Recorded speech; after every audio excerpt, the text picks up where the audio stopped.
menunaikan ibadah puasa Ramadan dengan penuh hikmah. Hari ini puasa kedua. Seperti janji yang kemarin, masih banyak pertanyaan yang diusulkan oleh ibu-ibu. Jadi siang kali ini kembali bersama Ustazah Siti Masrifah sambil menunggu beliau bergabung di IG, live IG. Tema kali ini adalah jika saat sholat belum ditunaikan tapi haid sudah datang. Saya belum sholat zuhur tapi tiba-tiba haidnya sudah datang tak diundang.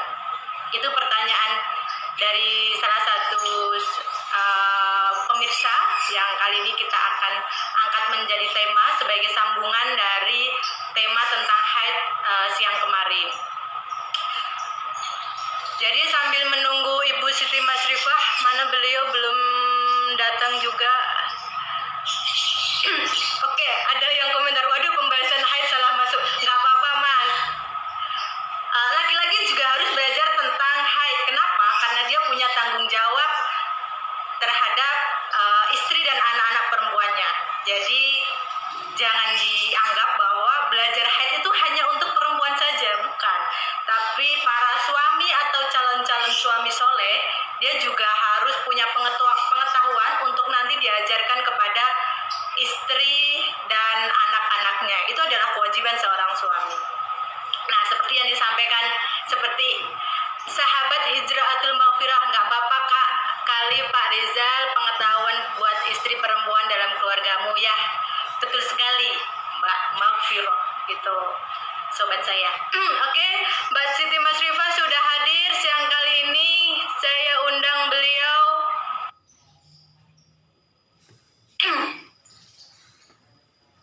Halo.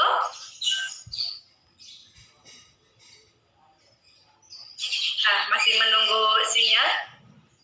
Sambil menunggu Ibu Siti Masrifah, sedikit saya sampaikan berkat dukungan dan beberapa support dari teman-teman semua yang ada di IG, Facebook, YouTube, Twitter.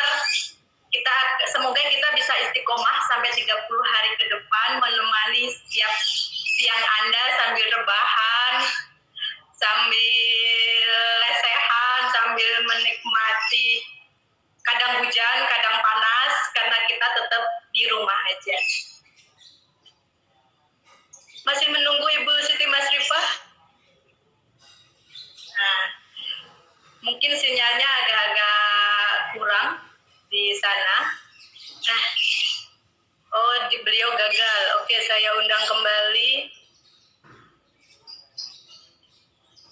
Oke ya, ngaji fikih perempuan ini. Oh ya, sudah datang. Assalamualaikum warahmatullahi wabarakatuh, Mbak Cipa. Waalaikumsalam warahmatullahi wabarakatuh. Karena puasa hari yang kedua ini Mbak, lebih bersemangat atau sudah? Puasanya nggak terasa puasa.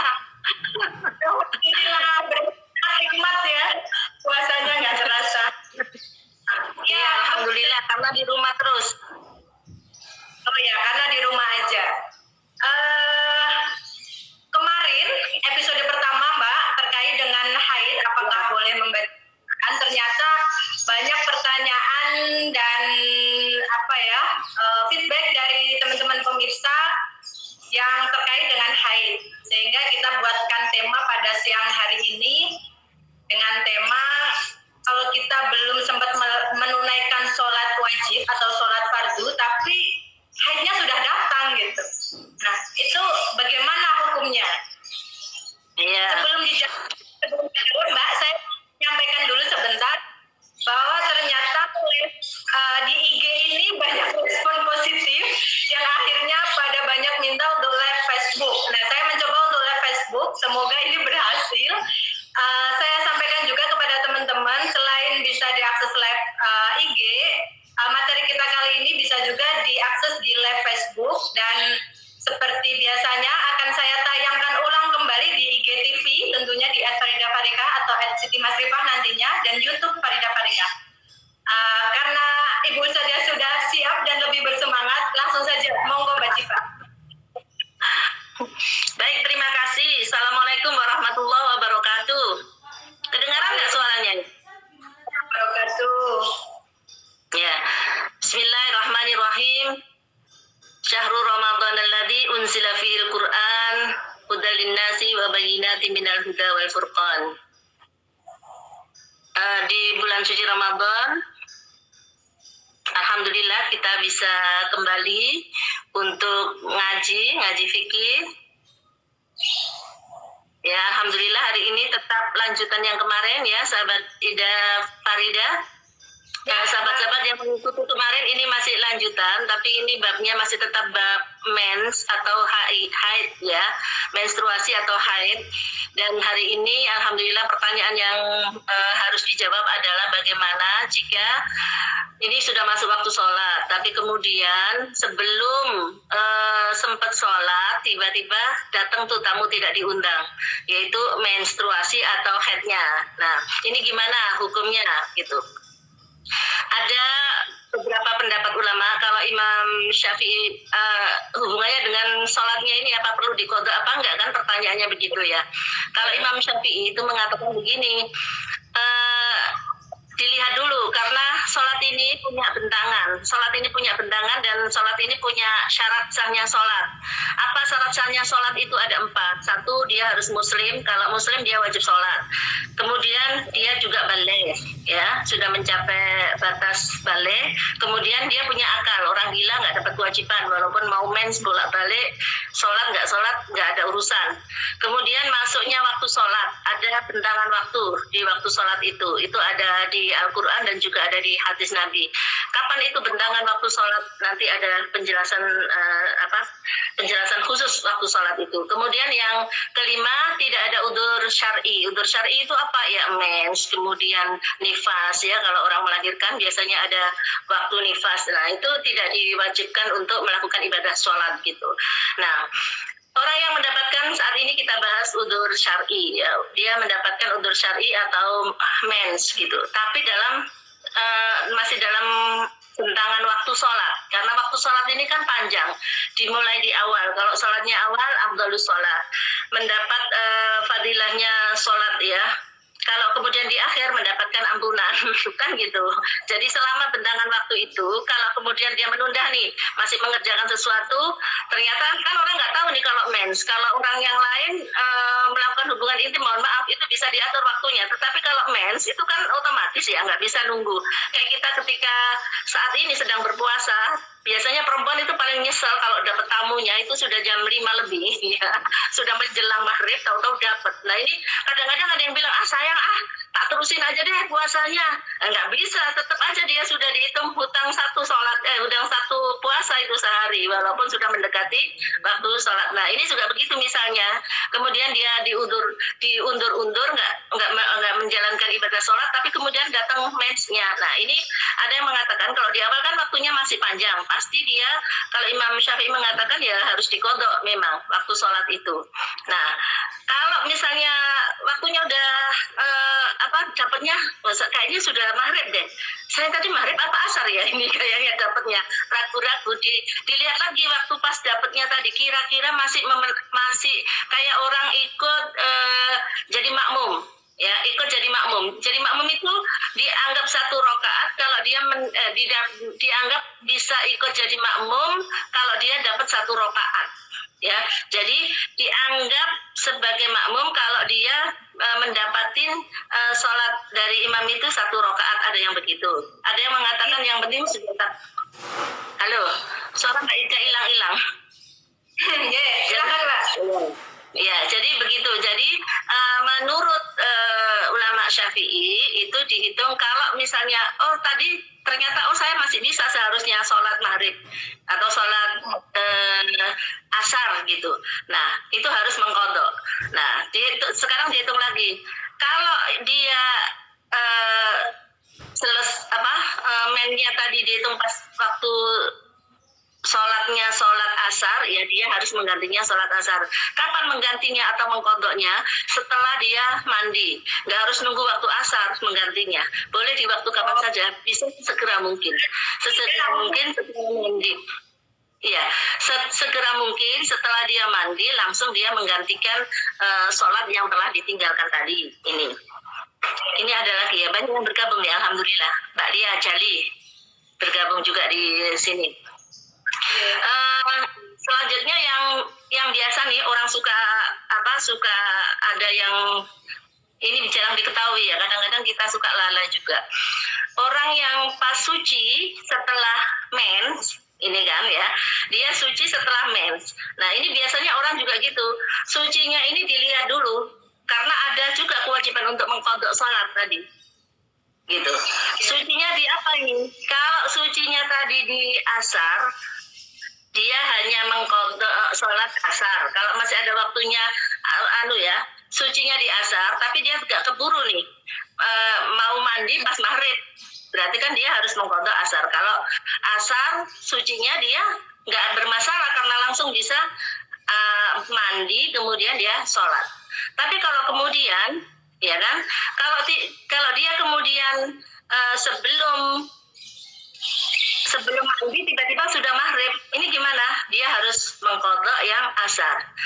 Nah beda lagi kalau dia nih sucinya itu adalah maghrib, bersihnya tadi maghrib, kemudian dia maghrib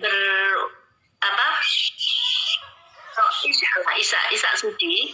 Nah isya suci dia ambil mandi besar, kemudian dia harus mengqadha sholatnya. Yang diqadha apa? Yang dijalankan waktu suci itu apa? Satu, dia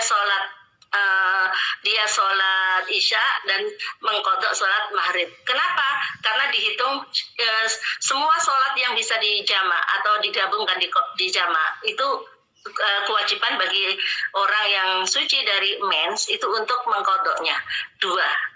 Jadi ngodoknya nggak satu. Ini kalau selesainya. Halo Mbak Ida, suaranya ini. Halo, berarti maghrib sama isya, duhur sama asar begitu, Mbak? Iya, kalau duhur sama asar, kalau maghrib sama isya. Pokoknya yang bisa dikodok, yang bisa yang bisa dijamak itu dia harus digabung. Okay. Kodoknya tadi, mengkodoknya. Jadi ada beberapa gitu. Ada kemarin juga yang menjapri, biasanya ada yang orang gini, Bu Mas Rifa, saya ini sebenarnya sudah suci isya misalnya kayak gitu, isya sudah suci, tapi kan saya udah posisinya lagi tidur tuh, lagi mens, sampai kemudian masuk waktu subuh. Nah ini gimana? Ya, masuk waktu subuh. Jadi gimana? Saya subuh juga ketiduran, katanya dia gitu. Jadi kemudian tidur lagi, maksudnya dia nggak bangunnya sudah kelewat lagi subuhnya. Jadi gimana ini? Jadi yang dihitung itu dari sucinya. Kalau yang terjadi seperti itu, yang dihitung dari suci. Dia suci, kapan sucinya itu bukan dari mandinya, bukan. Saya mandinya subuh ya, udah. Suci ini berarti yang sudah berhenti darahnya keluar ya, Mbak? Iya, sudah berhenti darah mennya. Itu yang biasanya orang suka ngitungnya mandinya, bukan ngitung mandinya, tapi ngitungnya itu pas pas selesai darah mens. Iya, betul itu. Ada beberapa. Jadi ada beberapa hal itu, ada beberapa sholat karena tertidur dan lupa, misalnya kayak gitu, itu juga. Nah, yang biasa suka orang lupa itu juga ketika dia kapan sih waktu sholat yang betul ngitungnya itu, gitu ya. Itu kan ada bentangan waktu tadi. Nah, selama dia, pokoknya hitungannya gitu, selama dia masih dalam bentangan waktu sholat, dia tetap harus mengqadha. Kalau itu ketinggalan, kalau itu nggak ditinggalkan. Kalau misalnya yang tadi itu yang orang yang kebetulan sudah tapi mengundur-undur, nah, ada yang mengatakan Bu Mas Rifa kalau gitu gimana itu? Kalau diundur-undurnya secara sengaja, kesengajaan itu ada dua yang harus dilakukan. Satu mengkodok dan kedua bertobat.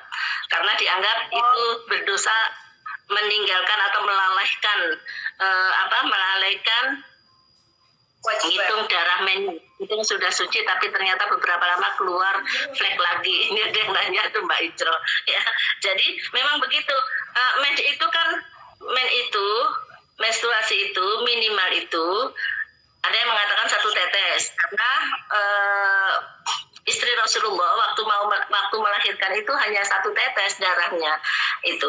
Jadi hanya ada yang 1 tetes, tapi ada yang mengatakan sehari gitu. Jadi sebenarnya kalau sudah suci ya cepet-cepet mandi gitu. Kalau menganggap kan biasanya begini, kalau perempuan itu men itu harus dilihat kebiasaan mennya. Karena nanti macam-macam darah itu ada macam-macam, ada darah mens, ada darah istihadah, darah penyakit ya, ada darah penyakit. Kalau biasanya saya ini kok flek ya, tapi kayaknya nanti ini fleknya masih terus gitu. Nah, itu ya tetap aja dia dianggap masih dalam tenggang waktu mens. Jadi dihitung dari kebiasaan dia mens ya. Kalau dihitung dari kebiasaan mens, dia ternyata waktunya tenggangnya, tenggang saya mensnya itu adalah biasanya 7 hari. Ternyata kok darahnya cerat. Kalau orang Jawa bilang cerat-cerit sedikit-sedikit yang keluar gitu. Ada yang seperti itu. Ada yang nanti ada darah antara 2 mens. Suci antara 2 mens gitu. Nanti ada batas maksimal men itu berapa hari kan 15 hari ya maksimalnya. Jadi nanti dihitung aja itu sucinya. Kemudian dia biasanya menurut kebiasaan dia, nggak bisa setiap orang ini begini, nggak. Itu tergantung dirinya sendiri yang bisa ngitung gitu. Ya, jadi sekali lagi tadi ada yang nanya seperti itu. Ya kalau dianggap ini harusnya saya udah suci walaupun ada flek sedikit. Nah, itu berarti darahnya darah istihadah. Gitu, darah penyakit yang keluar, bukan darah mens. Kalau itu ya udah wajib bersuci dia mandi besar. Oke, kalau di luar kebiasaan ya. Tapi kalau misalkan itu kalau di luar kebiasaan ya Mbak, kalau istihadah itu. Iya, di luar kebiasaan. Jadi di luar jadwal mens kita. Pokoknya begini, dihitung aja kayak ada, makanya saya bilang tadi ada men suci di antara 2 men. Nah, ini harus dihitung kebiasaan kita berapa gitu. Ada beberapa. Bagaimana gitu. Kalau perempuan yang terkadang dia bermasalah dengan haidnya, Mbak. Jadi dia nggak bisa ditentukan. Kadang dia 4 hari, kadang dia 5 hari, kadang dia 6 hari. Menghitungnya itu sucinya itu gimana? Ya nggak apa-apa kalau itu nggak apa-apa, asal jangan melebihi 15 hari mennya.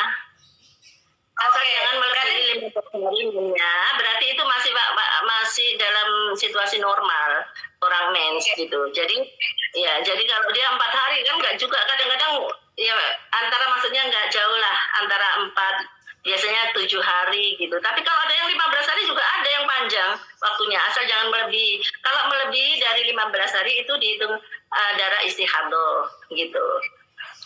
Tapi kan untuk darah itu ada macam-macam loh, ada warnanya merah muda, merah tua. Kalau di fikih itu nanti akan ketemu banyak macam-macam darah. Ini kan kita lagi bahas gimana sih kalau misalnya saya ini yang tadi itu kembali ke laptop.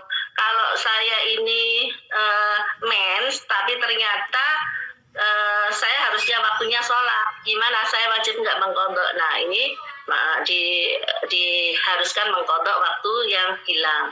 Yang mengkodoknya itu aja. Jangan mengkodok yang waktu yang dilalu. Kalau men itu kan kita nggak butuh mengkodok waktu yang ditinggalkan selama sholat. Hanya waktu yang saat kita masih bersih, ya tadi loh, saat masih bersih menuju mens. Ya kan? Saat bersih menuju mens sama saat mens menuju bersih. Ya kan? 2 ini yang harus diperhatikan perempuan yang saat mensnya gitu. Titik-titik krusial. Nah, ini seperti yang saya sampaikan tadi Mbak, dari Mbak Firoh. Jadi misalkan dia kebiasaan kadang 5 hari, kadang 6 hari, kadang 7 hari. Jadi pada hari kelima dia ternyata dia sudah berhenti seharian nih. Akhirnya dia kan suci.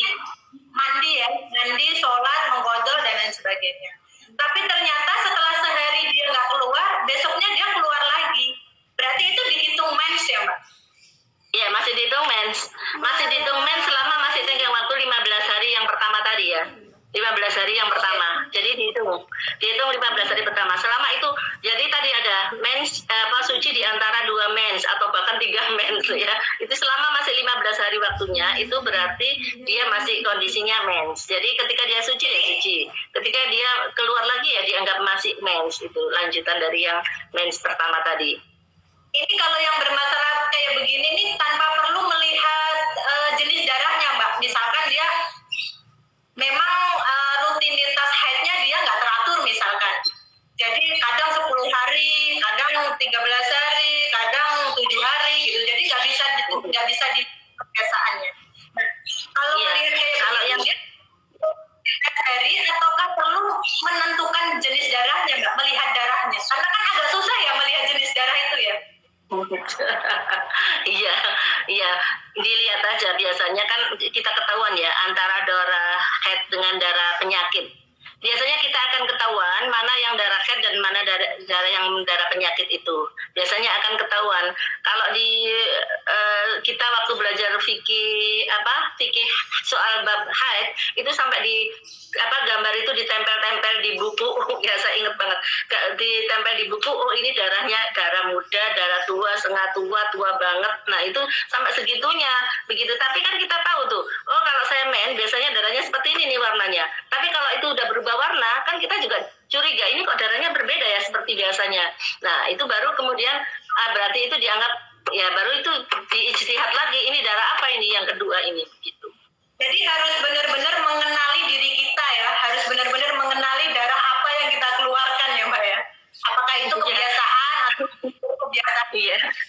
Perempuan itu mendapatkan fitrah dari Allah, mendapatkan bonus berupa bonus menstruasi. Nah, bonus ini harus dimanfaatkan ya sedemikian rupa ya. Jangan ini kemudian kita merasa bahwa oh kok amalan-amalan kita gara-gara mens ini kok kemudian jadi kita beda dong sama laki-laki. Kalau laki-laki bisa full 360 hari misalnya setahun, sedangkan perempuan dikurangin deh. Sebulan dikurangin anggap aja 7 hari. Berarti kalau setahun kan 7 kali 12. Hampir berapa hari gitu kita ini mendapatkan. Nah, ada bonus-bonus yang diberikan kepada perempuan sebenarnya begitu. Perempuan ini ya teman-teman perempuan, kita tahu bahwa sahabat IG yang hadir nih di forum ini, kita tahu bahwa kalau orang yang hadir juga dihadiri Bu Menteri Tenaga Kerja, Mbak. Oh iya. Aduh, Bu Menaker jadi malu ini Bu Menaker. Bu Menaker ini santri tulen dia. Iya, selamat datang Bu Menaker. Ini kita ngaji perempuan, ngaji soal perempuan yang biasa orang suka melupakan yang hal kadang-kadang orang melihat bahwa ini adalah remeh-temeh ya kalau orang Jawa bilang, tetapi ini ternyata sangat perlu gitu. Kadang-kadang kita suka lalai bahwa ketika kita mens kita tidak ngelihat, oh ini waktunya apa ya? Saya tadi udah sholat belum ya? Itu orang suka nggak memperhatikan itu. Makanya kalau perempuan ini setiap mens biasanya harusnya dicatat.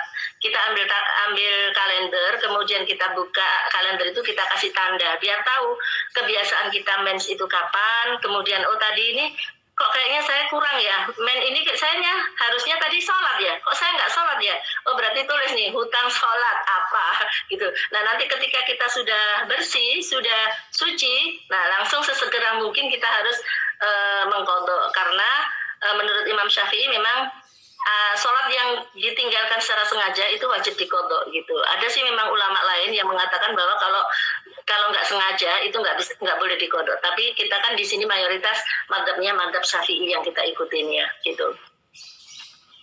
Apalagi Mbak Farida yang perlu? Nah ini Mbak, ada pertanyaan begini. Nah misalkan kita nih lagi dalam perjalanan. Nah, dalam perjalanan ini kan kita tidak memungkinkan untuk sholat. Misalkan dia dalam perjalanan jarak jauh. Misalkan dia berangkat dari Jakarta, dia naik bis, kemudian nyampe di Surabaya kan lewat darat. Itu kan cukup di atas 12 jam. Misalkan baru maghrib berangkat dan nyampe sana subuh, Mbak. Jadi kan ketika dia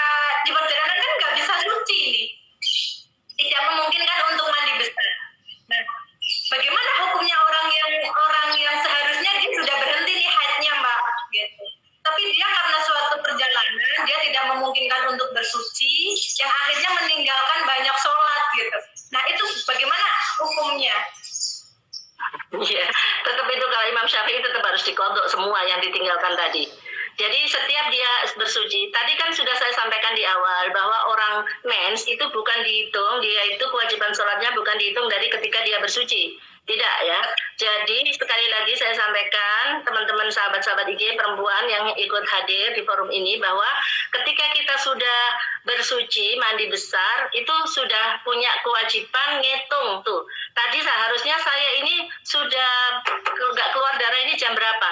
Ini maksudnya waktu apa gitu. Nah ini kalau mengkodok waktunya itu jadi dihitung waktu yang kalau bisa dijamak itu harus mengkodok 2.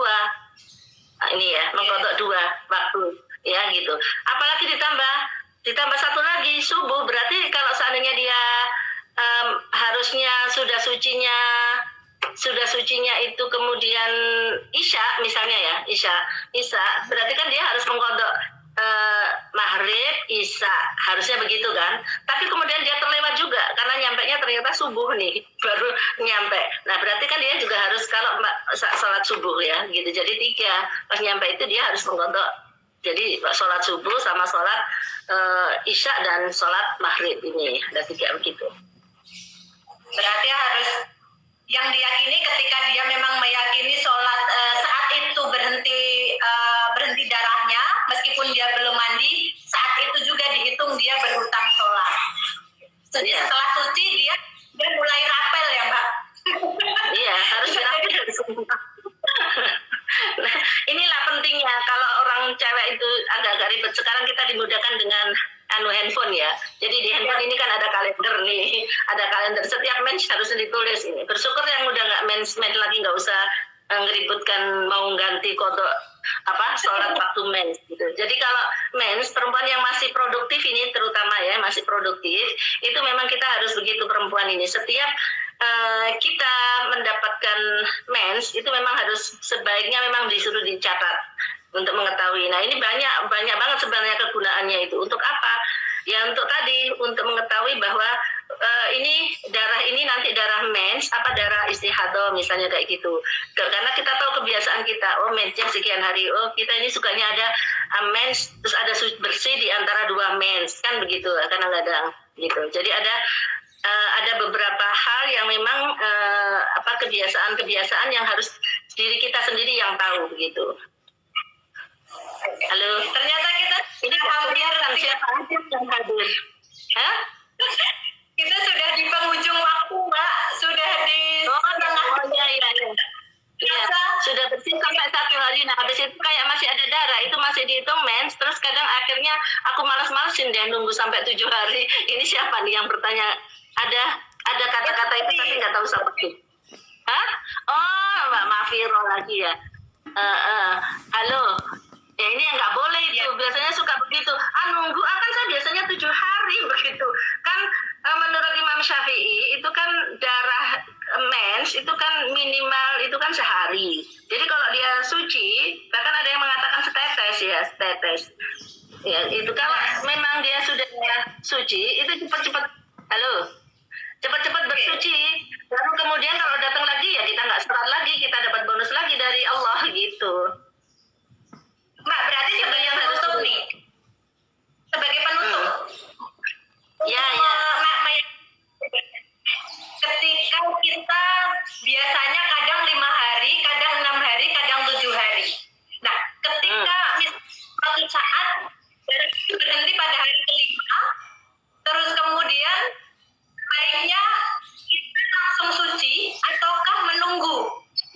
Karena oke suci ya. Harus suci kan udah bersih itu. Kalaupun Harus suci kembali gitu ya. Iya, betul. Jangan kayak ini ya, jangan kayak yang bertanya, jangan suka dimales-malesin, nggak usah dimales-malesin, karena ada kewajiban sholat tadi. Nanti kebanyakan kodok sholat itu, kebanyakan hutang sholat itu nanti.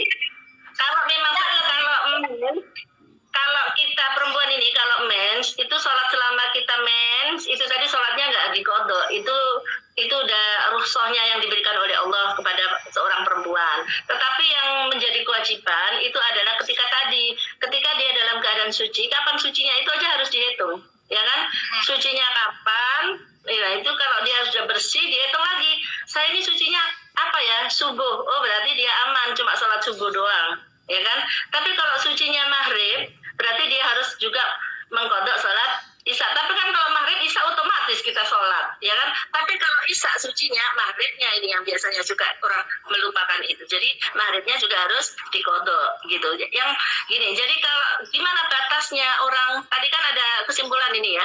Di mana batasnya orang itu meninggalkan terlewati sholat ketika tiba-tiba men pada waktu. Nah dihitung dari rokaat tadi ya, minimal kalau kita bisa, harusnya kita bisa nih tadi sholat bisa untuk 1 rokaat. Nah itu berarti dia punya utang di sholat itu, begitu ya gitu. Dan setelah dia mens itu dihitungnya seperti yang tadi. Jadi ada beberapa itu. Dan jangan lupa orang yang punya kewajiban sholat tentu tadi harus memenuhi menetapi syarat sholat yang ada ya. Dia harus muslim, berakal, baleh, masuknya waktu sholat itu. Kemudian tadi waktu sholat ini yang perlu dihitung banget oleh orang-orang yang perempuan yang sedang mens memang gitu. Oke Mbak, berarti bisa saya simpulkan satu kesimpulan yang saya ambil bahwa ketika kita sudah meyakini